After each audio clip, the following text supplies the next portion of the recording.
Hello, I'm Daryl Owens. Welcome to A World of Difference. Our show strives to be your roadmap, helping families successfully navigate with your child from kindergarten through college their journey of learning differences. A World of Difference is produced by Beacon College, which is America's first accredited college or university dedicated to educating primarily students with learning disabilities, ADHD, dyslexia, and other learning differences. Differences like autism. For parents rearing children with autism, sending their kiddos to school can feel like watching them walk out of a plane without a parachute. It's a fear many more parents globally are facing. In America, for instance, autism diagnoses have been climbing since researchers began tracking it 20 years ago. Today, the United States Centers for Disease Control and Prevention estimates that 1 in 54 children in the U.S. has autism. What those numbers mean is this: there are more autistic children than ever before learning reading, writing, and arithmetic in classrooms. That raises a complex but important question. How can parents help their autistic child succeed academically? What are some tools, strategies, and resources that parents can lean on to provide their child with autism added support? We'll explore these questions and provide some practical strategies with our panel in our Ask the Experts segment. And later, you'll meet this month's difference maker. Our monthly segment shares the story of an individual with a learning difference who has gone on to fame and/or success, or it profiles an advocacy champion for those who learn differently. All that and more coming up soon. But first, worrying about sending your children to school comes with the territory for parents. However, there's even more real estate to fret over as a parent of a child who learns differently. Finding the right school, if you have a choice, is just step one. Stepping up as your child's advocate on campus and standing in as homework helper when the child transitions from school to home can be tightrope walks for parents. Parents like the SAPs. Here is a World of Difference correspondent, Cindy Peterson, to share their story in this month's Family Matters. Today we're visiting with the Sapp family in Longwood, Florida. Their son, Shane, began developing quirks at an early age, and getting him the help he needed was proving difficult. We had decided kind of later in life to get married and start a family. We have one grown son who's almost 40, and so we kind of jumped in and tried to learn how are we going to grow our family. So when we found out, based on kind of our age and maturity, that it might not just happen naturally, we did explore several options such as adoption. Unfortunately, adoption wasn't an option, so they decided to use in vitro fertilization instead. Luckily, we did conceive twins, and so we were kind of very excited about that. We bought 2 of everything and kind of were looking forward to it. We heard the heartbeats and everything, and upon going to find out what the sexes were is when we found out one was very viable and was a very healthy boy, and the other one just did not thrive and didn't make it through that process.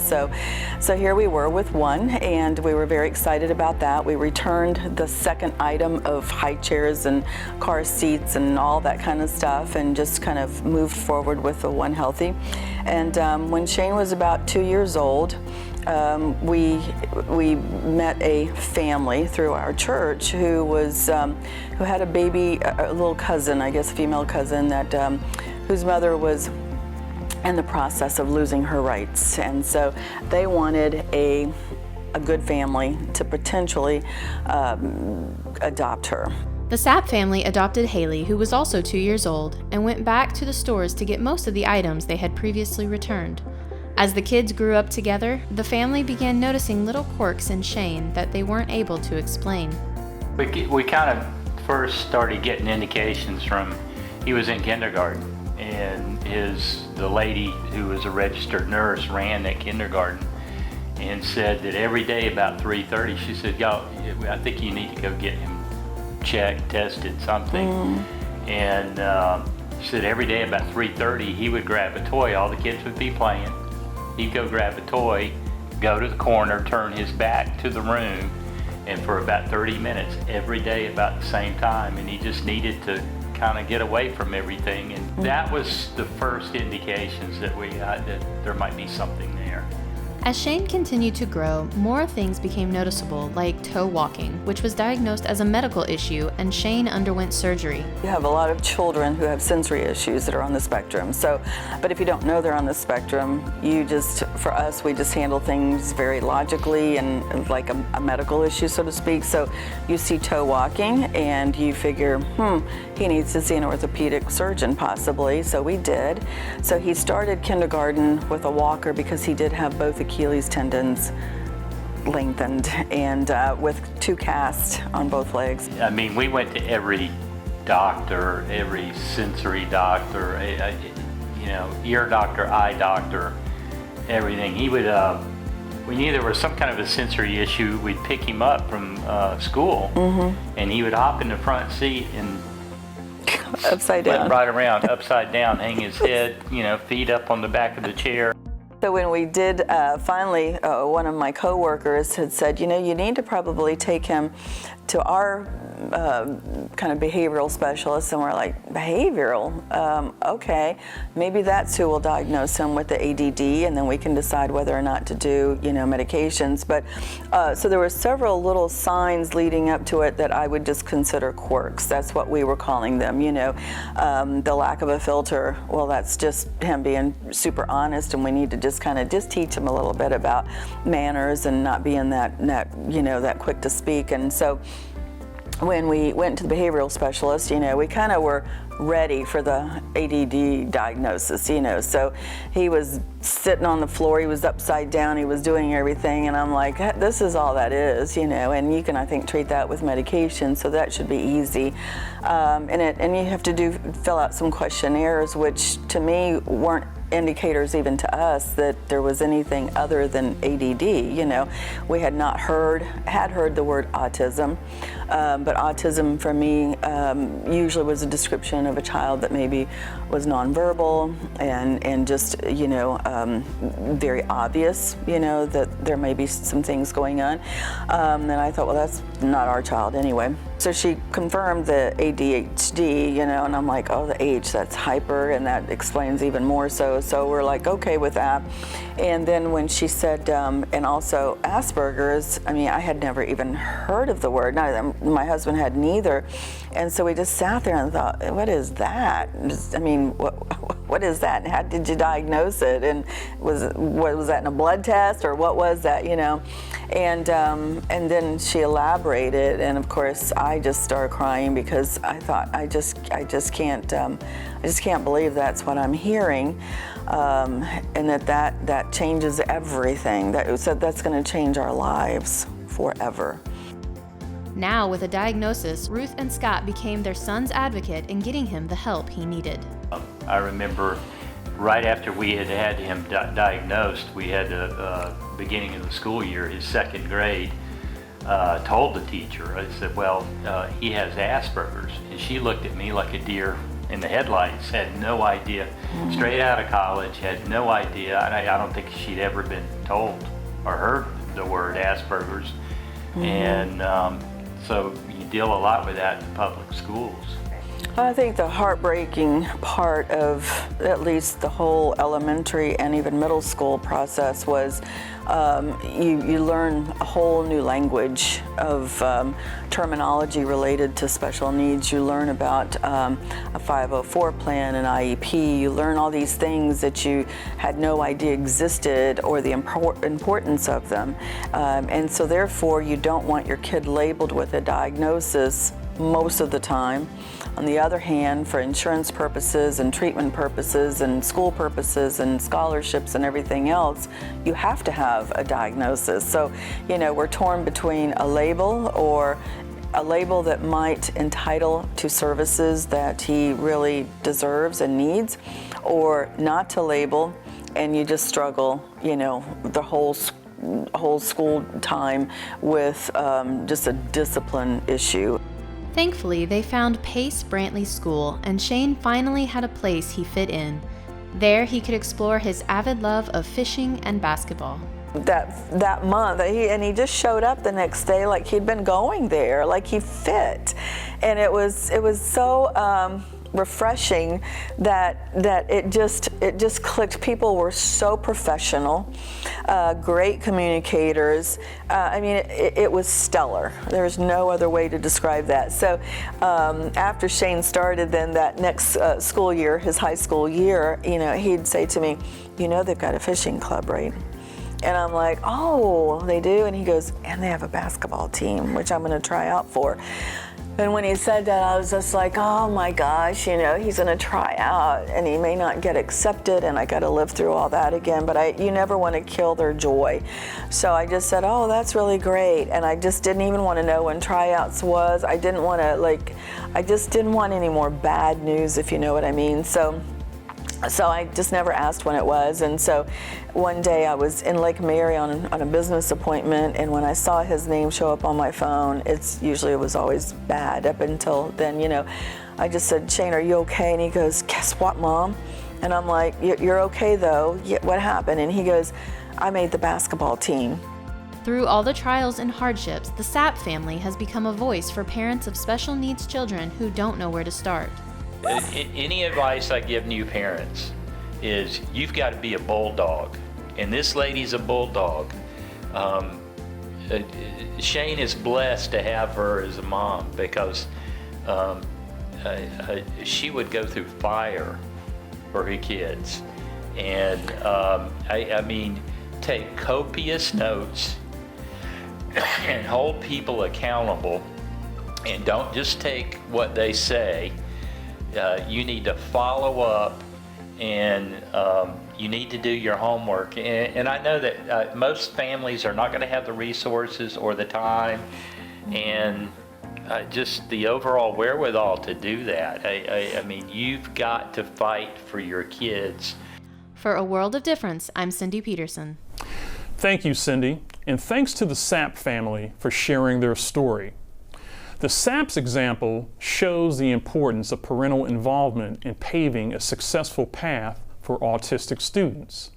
For some perspective and some wise counsel, it's time to ask the experts. Dr. Oksana Haggerty is an educational and developmental psychologist who serves as a learning specialist and the assistant director of the Center for Student Success at Beacon College. Dr. Haggerty specializes in academic support, cognitive abilities, learning disability interventions, and educational and developmental psychology. Dr. Haggerty is widely quoted in the media, including by such outlets as U.S. News and World Report, Reader's Digest, the Los Angeles Times, the Orlando Sentinel, Reuters Health, and Ivanhoe Broadcast News. Our special in-studio guest is Dr. Leslie Gavin. Since 1998, Dr. Gavin has served as a pediatric psychologist for Nemours Children's Hospital in Orlando, Florida. Dr. Gavin has an extensive experience in psychological assessment and therapy. She has worked primarily with children and young adults. Since 2014, she has focused on autism and the assessment of children as young as 18 months who may have signs of an autistic spectrum disorder. She has worked closely with community partners to provide autism screenings in local communities. Joining us now are our guests, Dr. Haggerty and Dr. Gavin. Dr. Haggerty, regardless of age, what should be a parent's first step in trying to foster support for their autistic student? Well, there are three basic elements, and they're very, very important. The first one is establishing routines and maintaining those routines as much as possible, even for the times of transition. And the second element is communication. Communicating to the child the way the child understands best. And the third one is teaching self-care to the child. So those three elements, routines, communication, and self-care, should be your first step when you begin planning your work and life with a child with autism spectrum disorder diagnosis. Thank you. Dr. Gavin, how important is it for parents to be candid with their teachers about their child's tendency for outbursts, for their quirks, their inappropriate speech, and other behavioral patterns that the child may have? That's a really good question, because many parents tell me that they don't want to tell the teacher or the school that their child has any kind of learning difference or disability.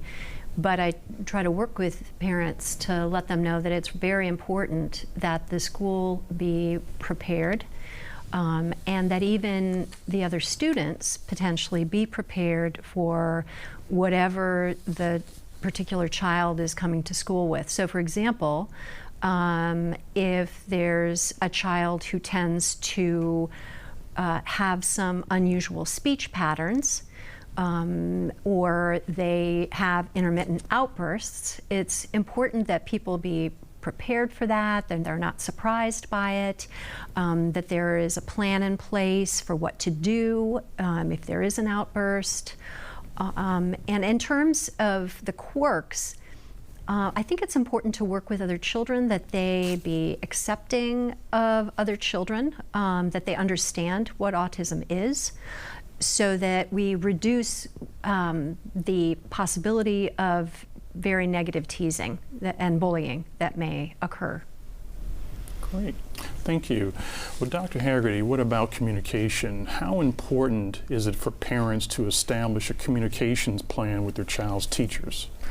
Well, as we've just heard, it's extremely important, and at the same time I would say that when we establish those plans of communications, we need to remember that there is a parent communication with the teacher and there is a child communication with the teacher. As long as the parent does not replace the child's communication, does not try to manage that communication, does not try to fight with the teacher, does not try to let me just watch what's going on. I think that communication is very important. And we always remember, we certainly want to help the child to communicate with the teacher. And we should always remember about the 4 steps of developing any skill, including a communication skill. The first step, certainly you can do it for the child. You can communicate with the teacher. If a child needs to share something, you can be the one sharing something very important, including, for example, diagnosis or some kind of symptoms that can be difficult. But the second step should be doing it with the child. The third step should be watching the child do it, and then having the child do it independently. So whenever you communicate with the teacher, you need to remember that the ultimate purpose of your communication is teach the child communicate on their own. And so as long as you go through the 4 steps, and remember that, yes, the first step can be you replace the child, but as long as you remember that the 4th step should be having the child do it on your own. But yes, communication, as I said, routines, communication, self-care, nothing can replace those 3 elements, except communication is a little more complicated because it involves many different people and quite complex social dynamics. So I think we should approach that element with a little more consideration and care, and that's important. Absolutely. Well, Dr. Gavin, schools are implementing programs, adding resources and other supports for autistic students. But what are some ways that parents can more effectively improve their child's progress and development in public schools? So, one of the challenges of having a child with a disability in the public school system is that the public school systems, what we call here in Florida exceptional education or special education, is designed to really be more of a reactive kind of a program where the child is identified after the child is starting to have significant problems, instead of being a proactive system where we prevent problems.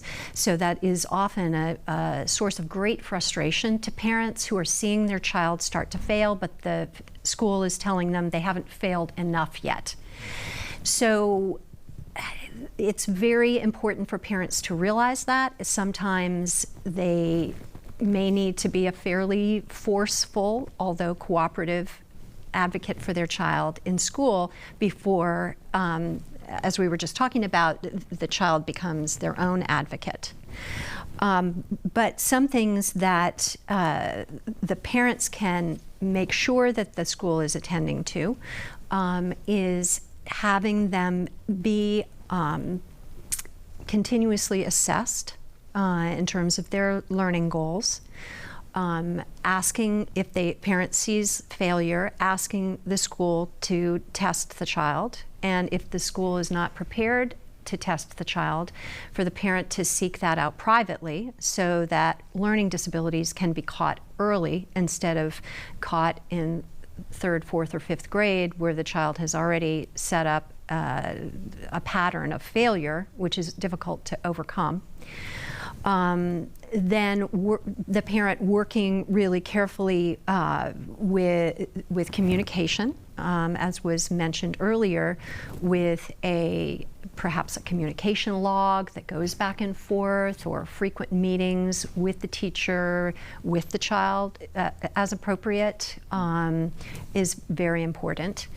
Then also making sure if the child has been designated as having a disability and has an IEP, then built into the IEP, having a buddy with other peers, having somebody designated to kind of be a helper for that child, have somebody, what I call in the IEP meetings, having somebody on your side of the table is what I say, whether it's perhaps a school designated advocate, a private advocate, even a friend who has a child with, also has a child with an IEP. So you feel like there's somebody who is kind of on your side. Not that we want it to be their side and our side, but it can become kind of a challenging situation. And so and then thinking about, before you get into the meeting, what you want in your child's IEP. So things like having a buddy, having a communication log, having a mentor that the child always has at school that they can go to if they feel upset, having a behavior plan as necessary, either a formal behavior plan or an informal behavior plan, so that when the child is getting upset, that there's already a plan in place for what to do. So again, it's proactive instead of reactive. And there are many other things that, depending on your child's learning profile, should be included in that IEP. So there's many components to it that parents feel initially often kind of overwhelmed by. But I always reassure them that they're going to be an expert within a couple of years. So getting wise counsel outside of the school, but trusting yourself that you're going to become more competent in the process. That's good advice, Dr. Gavin. Thank you. Dr. Haggerty, while mom and dad know their child better than anyone, how important is it for parents to cultivate a respectful and trusting relationship with their child's teacher? Well, there are two reasons why it is important. And there are obviously many more reasons, but I wanted to focus on the two reasons. The first one is you model the communication pattern for the child. So if you're trusting and respectful, your child will be trusting and respectful. So this is one, setting the right example of the communication pattern. And the second one is also very important, and this pattern emerged relatively recently with the emergence of so-called tiger parents. We know helicopter parents, now we know about concierge parents and tiger parents. So tiger parents are those parents that are fighting with every single authority figure in their children's lives. And it's frustrating for parents, it's frustrating for teachers, but the worst part about the whole fighting, the whole arena mentality, not forum mentality where we just cooperate and exchange ideas, but arena mentality in which we just fight with each other.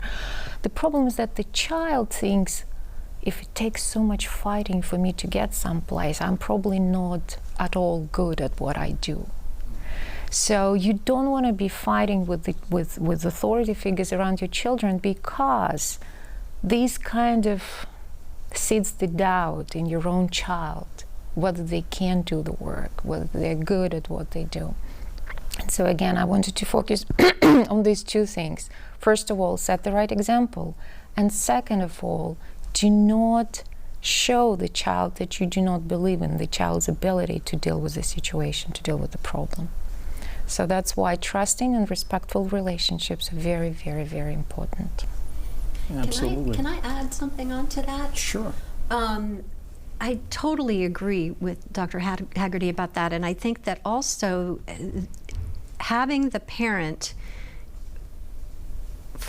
fight, for lack of a better term, in front of the child with the teacher sets up a great opportunity for the child then to kind of split the parent and the teacher, and that comes to no good. So really showing the child that they are in tune with the teacher, that the adults are in control, that the adults are going to be working together is so very important as a model. So I really agree with that. Sort of like parents presenting a united front. Exactly the same thing as the parent, mother and father, working together, so there's not a wedge between them that the child can, exploit, even though they're not to say that the child has evil intent, but it's very easy for that to have a negative influence on how things move forward. Great. That's a good point, Dr. Gavin. And back to you. Should parents be on the lookout for how their child learns best, whether it's through seeing, listening, or doing? Absolutely. One of the things that we know about children who are somewhere on the autism spectrum is that there are many different learning styles and profiles. And that in general, though no two children with autism are exactly alike, there's often an uneven profile. So with strengths and significant weaknesses. So it's important to identify what the strengths are and also identify what the weaknesses are.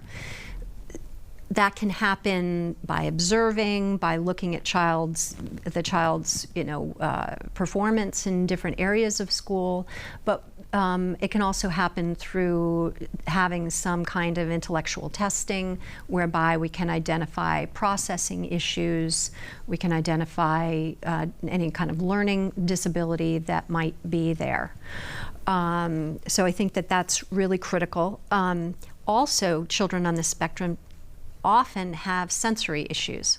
So for some children, for example, they have exquisitely sensitive hearing, and often feel like it's like everything is like fingernails on a chalkboard, or certain tones are like fingers on a chalkboard, or in a classroom, it's so distracting because they're so sensitive to noise. So knowing that's just as an example, that that's the case, then maybe using noise-canceling headphones, or knowing that auditory learning is perhaps not their strong suit, or it just depends on the child what the profile is. But that just gives you an example of the importance of looking at the different kinds of learning styles that each child is going to bring to the table. Dr. Haggerty, now for students when they're in the classroom, they're surrounded by structure and routine, but learning doesn't end in the classroom. Kids have homework. Is it important for parents to kind of replicate that structure and routine at home so that kids will be successful in doing homework and their assignments there?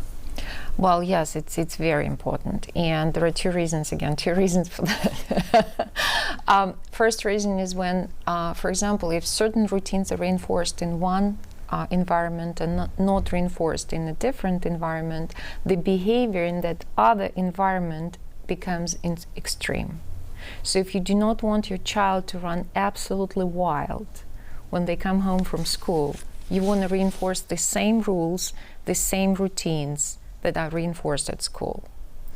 That's one thing. And second, specifically for kids on the spectrum, it's very important, as I said, routine is the first thing. It's very important to have routine, because any disruption of routine immediately causes anxiety. So do you want to deal with the anxiety, or just want to set routines that will be helpful and that will really decrease the amount of emotional response to the situation? Because you really do not want to deal with the emotional response. You want to deal with homework, you want to deal with social relations, but not, I need to be out of danger, because this is exactly what any disruption causes, especially in a child on the spectrum. So yes, reinforcing routines.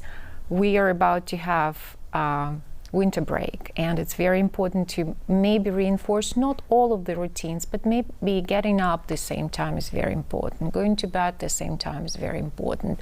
Limit maybe TV time and video games time, or at least make it contingent on doing some household chores or something. So routines are important for every child, but especially for children on the spectrum, and parents need to remember that it's for the benefit of the child too, that they have to maintain those routines as similar as possible to their school routines. And it sounds like it's kind of important to integrate fun into the mix as well. And I was talking so much about routines today, but I really wanted to conclude my remarks with saying that it's also, much as it is important to establish routines, it's also important to build into those routines some so-called self-directed play or self-directed time. So you really do not have to organize every waking hour your child has. You should organize certain hours, homework, maybe reading, maybe something else, time with the family. However, you still need to remember that there should be some time when the child is expected to direct his or her own activity. And this is a very important developmental tool, extremely important developmental tool. And so I would say that fun, what we call fun, is really self-directed play. And my favorite educational psychologist, Dr. Howard Gardner, he said, if you want to know what your child is good at, watch your child misbehave. If while misbehaving your child is talking to somebody, then probably your child is socially gifted. If during misbehaving your child is playing video games, then there may be something with computers, or doodling, there may be something with visual arts. So this self-directed play is very important as a developmental tool, but also as a way for us as parents and professionals, caregivers, to see what the kids are good at, because they develop it themselves. And so I wouldn't exclude fun. Fun is very, very, very important, and it needs to be built by parents, by caregivers into daily routines. We shouldn't forget about that. With winter on the way, and COVID numbers are starting to rise again, a lot of school systems around the country are reverting back to the distance learning model. And we saw the first time around that kids with autism were really devastated by this. They were shaken from their routines, and it took a lot of them a long time to recover. Do you have any tips, Dr. Gavin, strategies that parents can put in place to make autistic kids more successful this second time around? It is very challenging, particularly for young children. What I've observed is that for young kids, their learning is really devastated in some ways. And ironically, with some of the older kids, though, they're quite happy to be at home, completely locked in their room, not interacting, may or may not go online, but they're kind of comfortable with this. So it really seems to depend on the age group we're talking about. With younger children, I think that what I've seen parents who are successful doing is some of the things that I talked about earlier. Making sure that there are frequent breaks when some of the schools during the virtual time, like build in breaks during the day, and so helping your child actually do something during those breaks that has to do with physical exercise, running around, getting the blood flowing, a preferred activity that can then be used as a reward to pay attention until the next break, when they also are offered a preferred reward for having done their work. Most parents who are successful with having their child learn things during this time are really next to the child, monitoring them for much of the day, which is very challenging for the parent. But the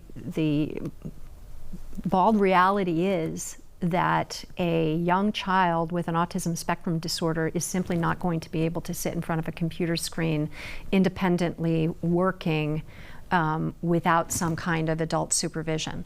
So whether there's an older sibling in the room who can kind of help keep track of what the younger one is doing, or the parent is there, or a babysitter, it's really important to recognize that it's just not going to work without supervision.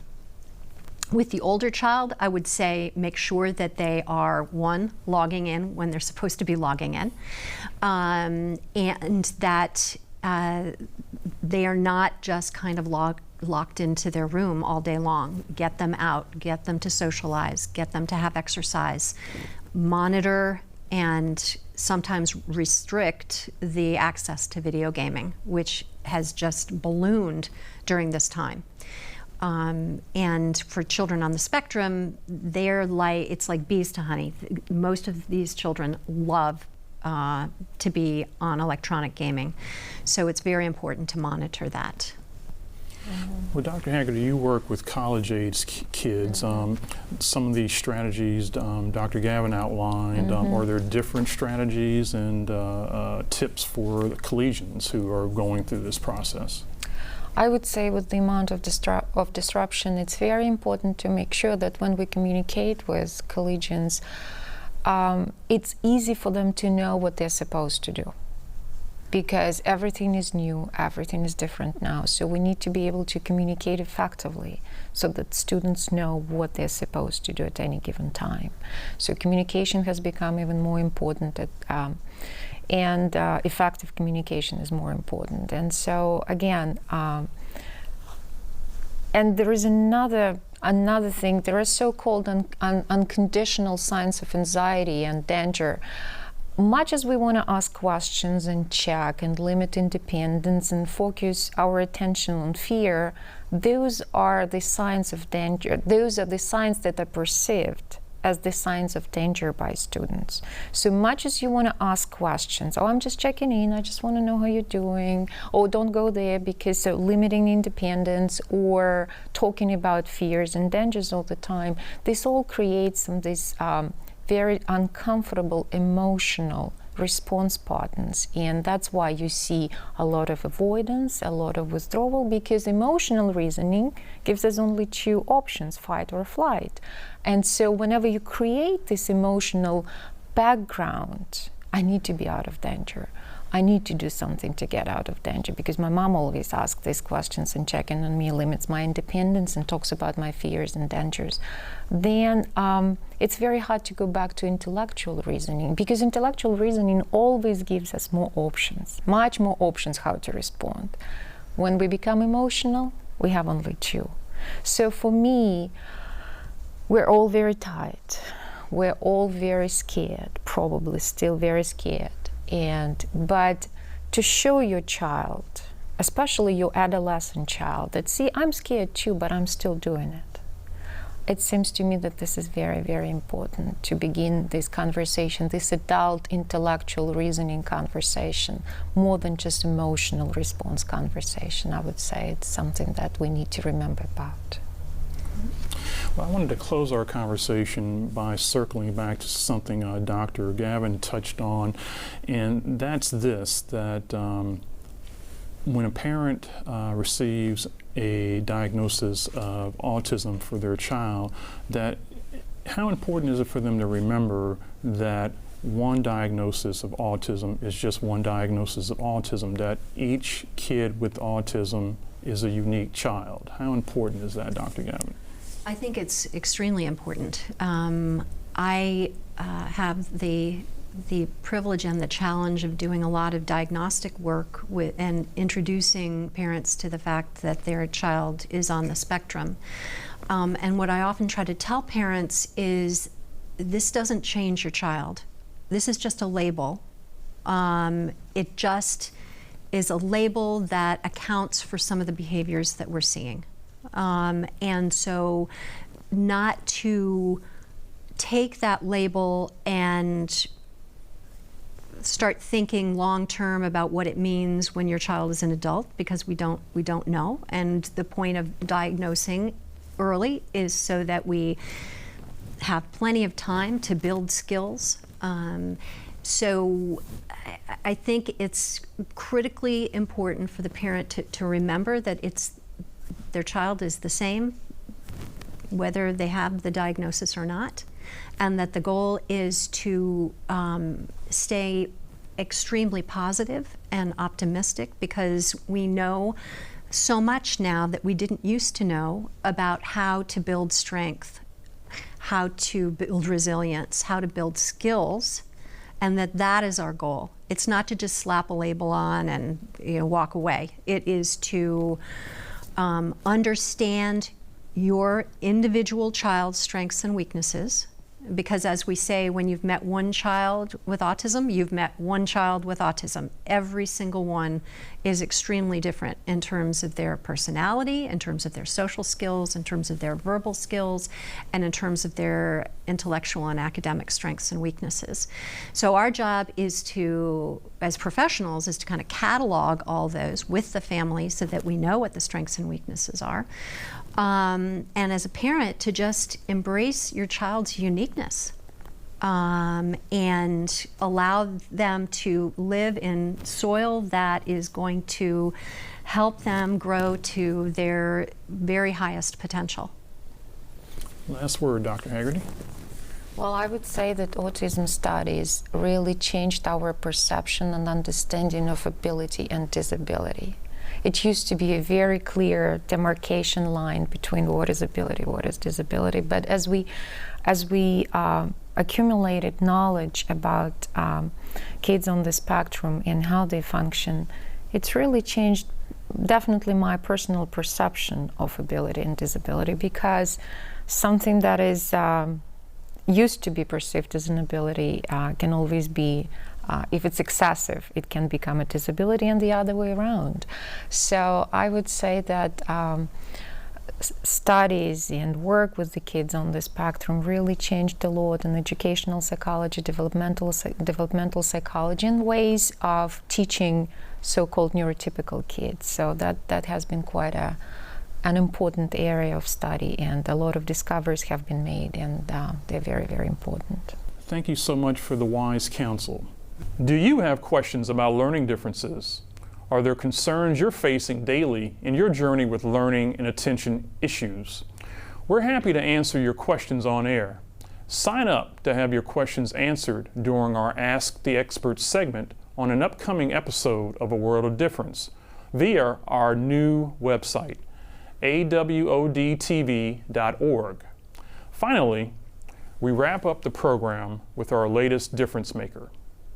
Quinn Bradlee was still wet behind the ears with amniotic fluid when the 3-month-old underwent the first of many surgeries to correct problems related to the hole in his heart with which he was born. In the years since, Bradlee's heart has beat strong for a cause close to his heart, helping others with learning and attention issues to live their best lives. A World of Difference correspondent, Brad Kuhn, shares his story. Quinn Bradlee's life has been different. But when I was born, I actually had 2 holes in my heart, and I've had 7 surgeries my whole life, and that's nothing compared to some kids. A lot of kids and people who have syndromes like I have, they'll have like 11 or 13 or 17 surgeries. Quinn suffered from seizures, migraines, and fevers, but it wasn't until he was 14 that he was correctly diagnosed with velocardiofacial syndrome, or VCFS, a little understood genetic disorder that affects 1 in 2,000 people. Because I was born with this, I have dyslexia, I have a little bit of hard hearing, a hearing impairment, where I almost have perfect hearing though, where it's 99.9% perfect in my right ear. I'm just missing 1 decimal. And on top of that, I have ADD. So when people talk to me, it'll really go through the one ear and out the other ear. And it's not because I'm not interested or I don't care. It's just that's just how my brain works. Quinn's life has also been different in another way. He was the only child of Washington Post editor Ben Bradlee and author socialite Sally Quinn. How could he not feel different when his godmother is screenwriter Nora Ephron and his next-door neighbor in the Hamptons was Steven Spielberg? Quinn writes about these fortunate and unfortunate differences in his memoir, A Different Life, Growing Up Learning Disabled and Other Adventures, published in 2010. Not surprisingly, when asked about his learning disabilities, he offers a different perspective. I read that if you're born with dyslexia, you have a higher chance of becoming a millionaire than everybody else. So it's almost a good thing. These days, he's working with the National Center for Learning Disabilities to make a difference in the lives of other young adults who learn differently. So I think with my website, friendsofquinn.com, I think that's how I'm helping the world. I think my book was helping the world. And I think my other website that I have, Our Time, Our Vote, .us, is helping the world, especially right now,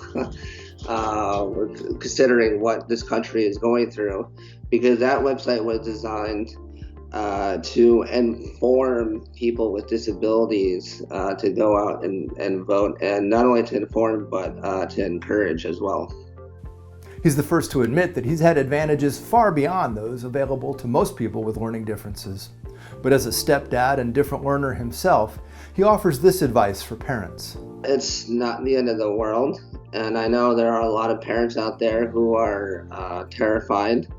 And that's getting a lot better. A lot of parents are becoming to be more willing to accept their child's conditions. But the more loving you are, and the more open you can be to talk to your child about it, talk to your child. Because if you keep it all balled up, you're just gonna be colder and colder about it, and then the child, and that's gonna hurt the child a lot. It really will. That's going to make the child colder in a lot of ways themselves. That's going to teach them to bundle up their feelings. Just talk openly and lovingly about your child's problems. Get to know your child, and everything will be fun. And my dad, I interviewed my dad about it. I said, how do you deal with somebody like me? And my dad said, I don't deal with you. I live with you. And that's what you need to do. Just live with your child.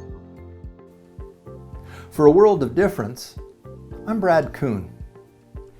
Thanks for the story, Brad, and congratulations, Quinn. You're an inspiration. That's it for this episode of A World of Difference. You can rewatch this episode or catch up on past episodes by visiting our new improved website, awodtv.org, or visiting the Beacon College Facebook page and searching under videos and then under series. You can also view episodes on Beacon's YouTube channel and the A World of Difference portal on the Beacon website, beaconcollege.edu. There you'll find bios of our experts plus downloadable expanded tip sheets. Podcast lovers can enjoy the program on the go on Spotify, Breaker, Google Podcast, and other popular podcasting platforms. On our next episode, we'll explore the delicate balance between challenging and breaking a child with a learning difference, and also introduce you to our latest difference maker. Until the next time, for Cindy Peterson, Brad Kuhn, and the Lakefront Television crew, I'm Daryl Owens. Thanks for watching.